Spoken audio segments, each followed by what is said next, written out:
राहुल गांधी पर सीएम आदित्यनाथ योगी ने निशाना साधा है। अलगाववादी नेता बनने की तरफ राहुल गांधी अग्रसर है। वो कह रहे हैं कि इनका लक्ष्य देश को गृह युद्ध में धकेलना है। कह रहे हैं कि राहुल की विभाजनकारी मंशा सफल नहीं होगी।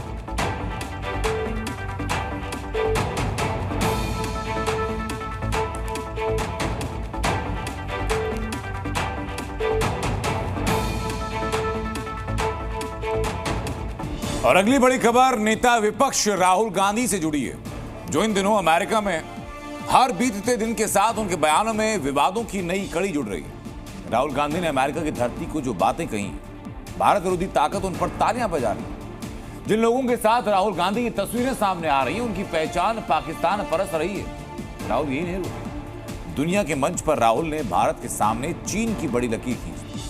7 समंदर पार राहुल के बयानों पर भारत में राजनीतिक गदर मचा हुआ है।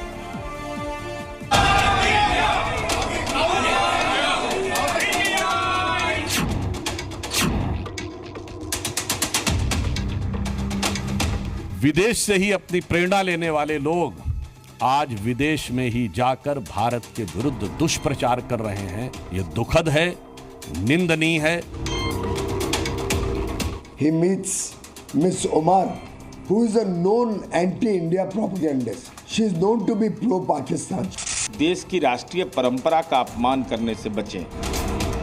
तो हक बनता ही नहीं कोई आप सिखों के बारे में बोल भी सकें। आपके तो सिखों के खून से हाथ आपके लथपथ हैं। राहुल जी का विदेशी पोषित मानसिकता का जो जिन्न है, वो समय समय पर विदेश जाने पर उनके अंतर्मन से निकल पड़ता है। That I will uphold the sovereignty and integrity of India. 25 जून 2024 को राहुल गांधी ने बतौर सांसद भारत की संप्रभुता और अखंडता को अक्षुण्ण रखने की शपथ ली थी। करीब 2.5 महीने बाद राहुल पर देश की संप्रभुता और अखंडता को चुनौती देने के आरोप लग रहे हैं। दुर्भाग्य है, एक देश विरोधी एलओपी बन गया है और वो देश विरोधी बातें ही करते हैं।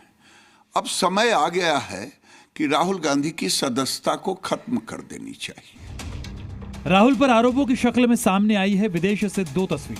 पहली तस्वीर राहुल के अमेरिका दौरे की है, जहां उन्होंने वॉशिंगटन डीसी में अमेरिकी सांसदों के प्रतिनिधिमंडल से मुलाकात की। इस दौरान उनके साथ सांसद इल्हान उमर नजर आई। दूसरी तस्वीर आतंकी पन्नू की तरफ से जारी लेटर है।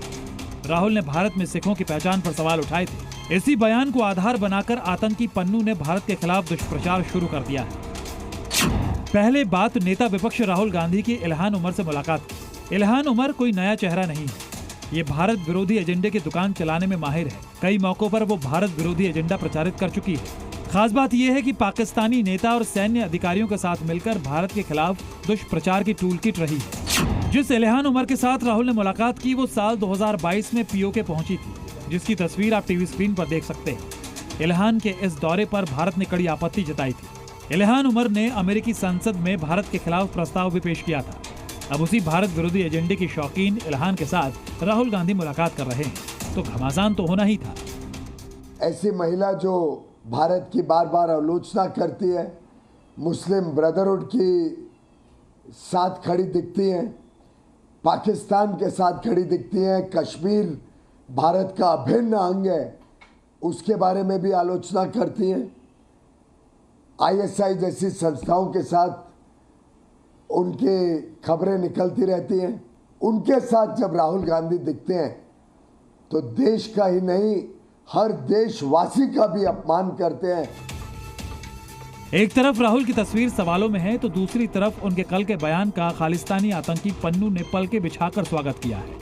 Fight is not about politics. The fight is about whether he, as a Sikh, is going to be allowed to wear his turban in India.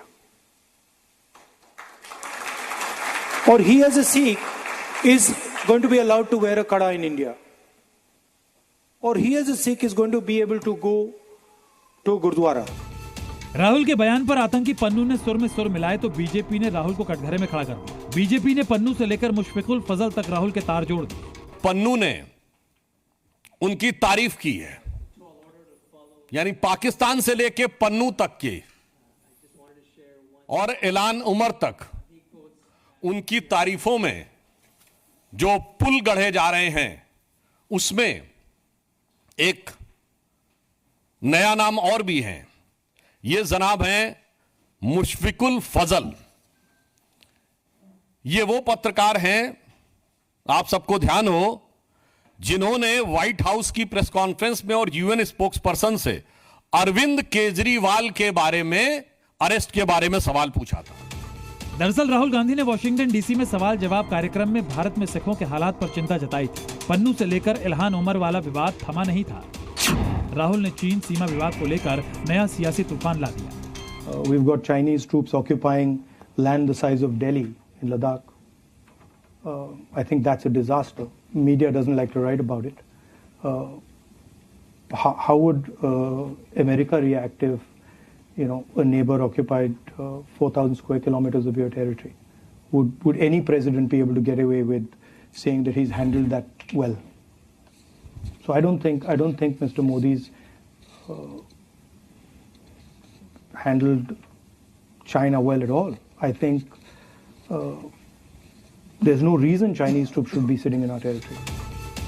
जिसके बाद केंद्रीय गृह मंत्री और रक्षा मंत्री तक को मोर्चा संभालना पड़ा। अमित शाह ने राहुल गांधी को देश विरोधी ताकतों के साथ खड़ा बताया, तो रक्षा मंत्री राजनाथ सिंह ने उनके चीन के कब्जे वाले दावे को भ्रामक और तथ्यों से परे बताया है। विदेश दौरे पर राहुल एक के बाद एक नए विवादों में घिर रहे हैं।